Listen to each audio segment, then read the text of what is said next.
Guys, अगर आप share market में इन्वेस्ट करके पैसा कमाना चाहते हैं तो ये जरूरी नहीं है कि आप बहुत बड़ी रकम से शुरुआत करें। आप छोटी रकम से शुरुआत करके भी प्रॉफिट कमा सकते हैं और फिर उस प्रॉफिट को री इन्वेस्ट करके बड़ा प्रॉफिट कमा सकते हैं। बस आपको मार्केट के कुछ बेसिक नियमों का ध्यान रखना होगा, जैसे कि शेयर मार्केट में इन्वेस्टमेंट की शुरुआत करने के लिए वक्त का इंतजार ना करें। चाहे अपनी कमाई का 10% ही इन्वेस्ट करें, पर शुरुआत करें। दूसरा, कभी भी दूसरों को देखकर इन्वेस्टमेंट ना करें। तीसरा, इन्वेस्टमेंट करते वक्त अपने इमोशंस को कंट्रोल में रखें और कंपनी के स्टेटस और उसके फंडामेंटल्स को अच्छे से जानकर समझकर इन्वेस्ट करें। यही वो नियम है जिन्हें कई बड़े इन्वेस्टर्स ने अपनाकर शेयर मार्केट में अच्छी कमाई की है। गाइस, अगर आप भी शेयर मार्केट में इन्वेस्ट करके पैसा कमाना चाहते हैं तो आज ही जब भी आपको हर महीने आपकी सैलरी आपके अकाउंट में मिलती है तो आप में से बहुत से लोगों के मन में ये सवाल उठते होंगे कि सैलरी में से कितने पैसों को कहां और कितना खर्च करना चाहिए, और अगर इन्वेस्ट करना हो तो कितना पैसा इन्वेस्ट करना चाहिए।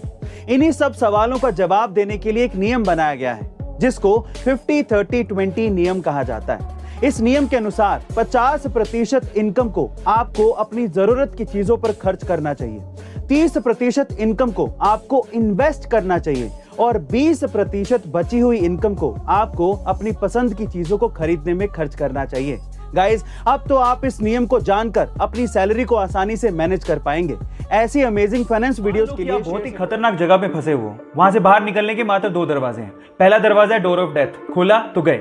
दूसरा दरवाजा है डोर ऑफ फ्रीडम, खोला तो आजाद। लेकिन आपको नहीं पता कि किस दरवाजे के पीछे क्या है।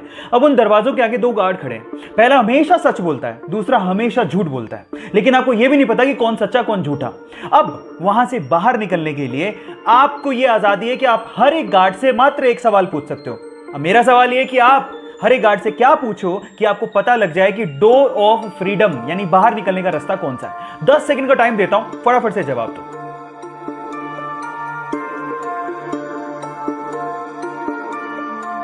तो चलिए गाइस, मैं आपको जवाब देता हूं। आप ये सवाल पूछोगे हर एक गार्ड से कि अगर मैं दूसरे गार्ड से पूछूं कि डोर ऑफ फ्रीडम कौन सा है तो वो क्या जवाब देगा।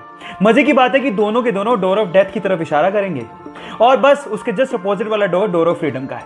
अगर अभी भी आपको समझ में नहीं आया तो चैट सेक्शन में लिखना। सोचिए क्या होगा अगर 1 सेकंड के लिए भी इंटरनेट बंद हो जाए। जी हाँ दोस्तों, अगर ऐसा होता है तो गूगल पर हर 1 सेकंड होने वाले 54,000 से भी ज्यादा सर्चेस बंद हो जाएंगी। दूसरा, इंटरनेट से हर सेकंड 25,000 ईमेल भेजे जाते हैं। अगर ऐसा हुआ तो कितना नुकसान होगा आप समझ सकते हैं। तीसरा, ट्विटर पर हर सेकंड 7,000 से भी ज्यादा होने वाले ट्वीट भी बंद हो जाएंगे। चौथा, यूट्यूब पर हर सेकंड 1,32,000 से भी ज्यादा व्यूज आना बंद हो जाएंगे। दोस्तों सोचिए, 1 सेकंड में इंटरनेट बंद हुआ तो और क्या क्या हो सकता है। ऐसे ही नॉलेजेबल वीडियोस के लिए शेयर, सब्सक्राइब और लाइक करना ना भूलें।